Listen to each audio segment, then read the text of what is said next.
Journalism is clearly not a crime, not here, not there, not anywhere in the world. And Putin should release Evan and also immediately. Just we're doing everything we can. We're doing everything we can to bring home journalists. C'était samedi soir dernier dans le souper de presse de la Maison-Blanche. Le journalisme, dit-il, n'est pas un crime ni ici ni ailleurs dans le monde. C'est ce qu'il a dit donc dans son allocution, en référence à ce journaliste américain du Wall Street Journal, Evan Gershkovich, accusé d'espionnage et détenu dans une prison de Moscou depuis mars 2023. Et on vient de reconfirmer sa longue peine d'emprisonnement. Et selon Reporters sans frontières, ce sont près de 800 journalistes qui ont connu la prison en 2023 à l'occasion de la Journée mondiale de la liberté de la presse qui se tient demain, le 3 mai. Nous avons parlé aux journalistes d'enquête et fondateurs d'une organisation qui s'appelle Forbidden Stories, qui a toute une mission. Forbidden Stories est un réseau international de journalistes dont la mission, justement, est de poursuivre les enquêtes d'autres reporters qui ont été réduits au silence, censurés ou assassinés. Voici mon entretien avec Laurent Richard. Laurent Richard, bonsoir et bienvenue à 24/60. Bonsoir. Alors, vous êtes un journaliste d'investigation. Vous avez fondé Forbidden Stories, en français, donc les enquêtes oubliées. Pouvez-vous nous dire ce qui vous a poussé à créer cette organisation? Ce qui m'a poussé à créer cette organisation il y a presque 7 ans, c'était le besoin de poursuivre les enquêtes de reporters assassinés, emprisonnés ou menacés. Le besoin parce que les journalistes sont tués pour des enquêtes qui comptent pour nous tous, parce qu'ils ont enquêté sur des crimes environnementaux, sur les violations des droits de l'homme, sur la corruption. Et ces informations-là doivent être portées à la connaissance du public. Et pour y arriver, c'est important de poursuivre leur travail, de le faire de manière collaborative. Et en le faisant ainsi, on envoie un signal fort aux ennemis de la liberté de la presse pour leur dire « vous avez tué le messager, mais vous ne tuerez jamais le message ». Mais est-ce qu'il y a une enquête en particulier qui a été le déclencheur ou un assassinat? En tout cas, dans mon expérience avant de créer Forbidden Stories, j'avais plusieurs fois enquêté dans des pays où il y avait très peu de liberté de la presse. J'avais été arrêté, mais je m'étais surtout rendu compte que les journalistes locaux, dans des pays comme l'Azerbaïdjan ou dans d'autres pays, eux, pouvaient passer beaucoup de temps en prison pour ce même type d'enquête. Et donc, c'est à partir de ce constat-là, de l'importance de la solidarité internationale et du travailler ensemble entre journalistes, j'ai vraiment réalisé l'importance de créer un consortium, un réseau international de journalistes dont la mission consiste à poursuivre les enquêtes de reporters assassinés. La vraie première enquête de Forbidden Stories, c'était après l'assassinat de Daphne Caruana Galizia, une journaliste maltaise, qui a été assassinée en Europe, à Malte, en 2017. Et suite à son meurtre, on s'est rassemblés à 45 journalistes, 18 organisations de presse, pour poursuivre le travail de Daphne, qui portait sur la corruption au plus haut niveau du gouvernement maltais. Donc, on connaissait les motivations des meurtriers, mais est-ce qu'on n'a jamais résolu son meurtre, elle, n'est-ce pas? On a quand même un peu résolu son meurtre, puisqu'on a réussi à identifier les personnes qui étaient différentes personnalités qui étaient impliquées dans l'assassinat de la journaliste. À commencer par une personne qui s'appelait Jürgen Fenech, qui était un businessman et qui est aujourd'hui derrière les barreaux, et qui a été identifié par le collectif de journalistes qui avaient pris part au projet Daphne. Après, il reste des implications au plus haut niveau du gouvernement qui n'ont pas été totalement élucidées. Ce n'est pas un gouvernement extrêmement transparent, mais on peut dire que le projet Daphne, mais ce travail collaboratif-là, a vraiment permis d'informer le grand public et a marqué les esprits aussi pour expliquer ce que c'était que le journalisme collaboratif et combien ça comptait. Et vous travaillez avec les grands médias reconnus, que ce soit Le Monde ou le New York Times et d'autres, des médias qui peuvent investir des énergies et des journalistes à faire ce travail d'investigation. Parlez-nous aussi du projet Pegasus. Oui, on travaille avec des grands médias et des petits médias. On travaille avec des journaux, des télévisions, avec tout type de médias qui ont à cœur de travailler ensemble pour un plus grand impact.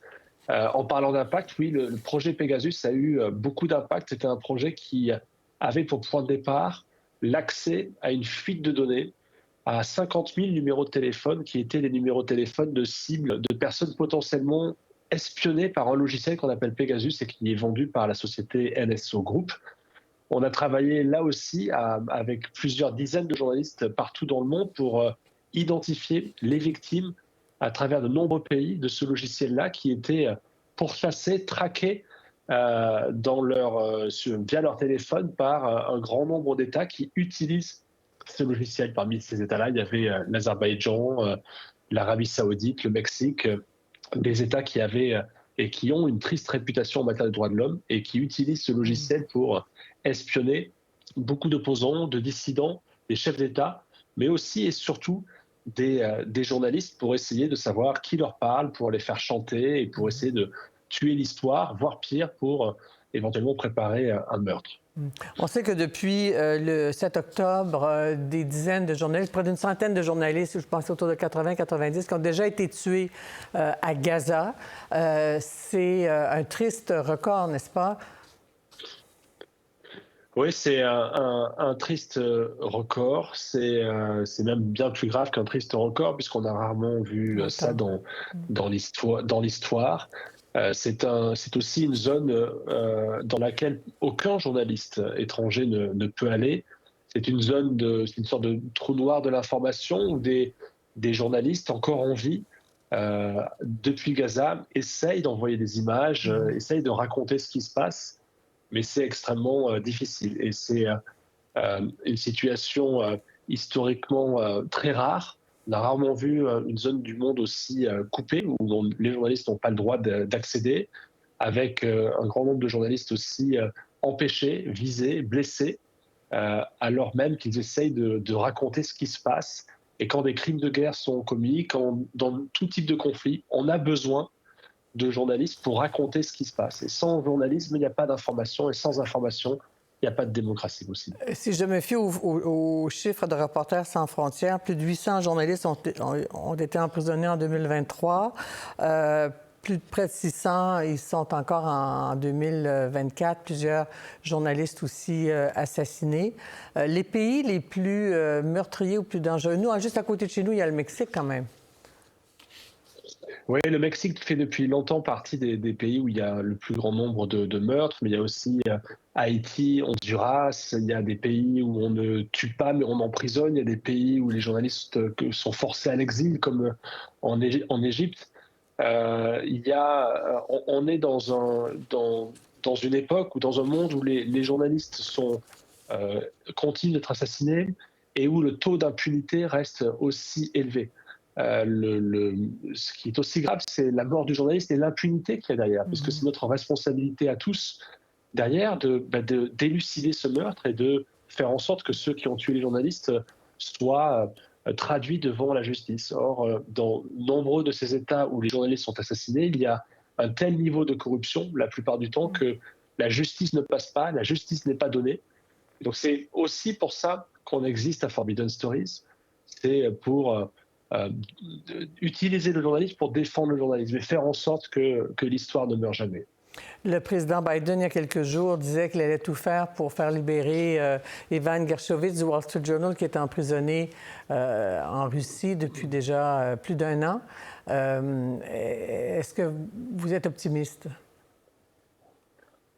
Je ne sais pas, parce que seuls finalement ceux qui sont impliqués dans ces conversations diplomatiques et classifiées peuvent donner un avis éclairé là-dessus. Je crois qu'il y a très peu d'informations qui circulent sur des discussions possibles.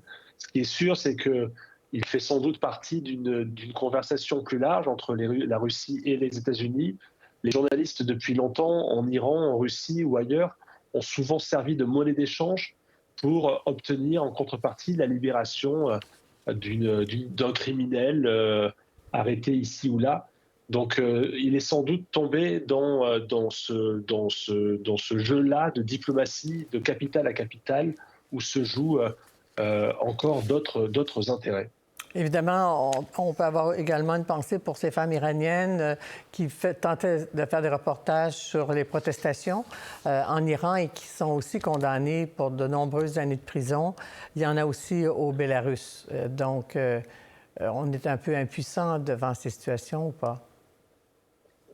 On n'est pas si impuissant que ça. En réalité, ce qui se joue à chaque fois, enfin, on a une chose à jouer, c'est d'abord, d'être au courant de ça. C'est très important de savoir d'être au courant que des journalistes risquent leur vie, risquent leur liberté pour nous informer et que ce qui se passe en Iran nous concerne au Canada comme à Paris.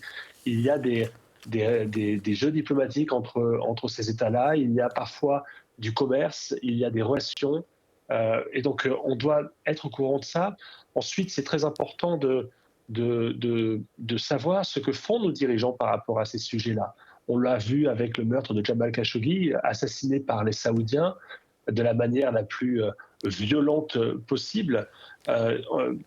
Derrière ça, il y a une forme d'impunité malgré tout. Plusieurs années après le meurtre de Jamal Khashoggi, le royaume d'Arabie saoudite continue de dominer les relations géopolitiques avec les États-Unis et un grand nombre de pays. Donc c'est aussi, je pense, aux citoyens de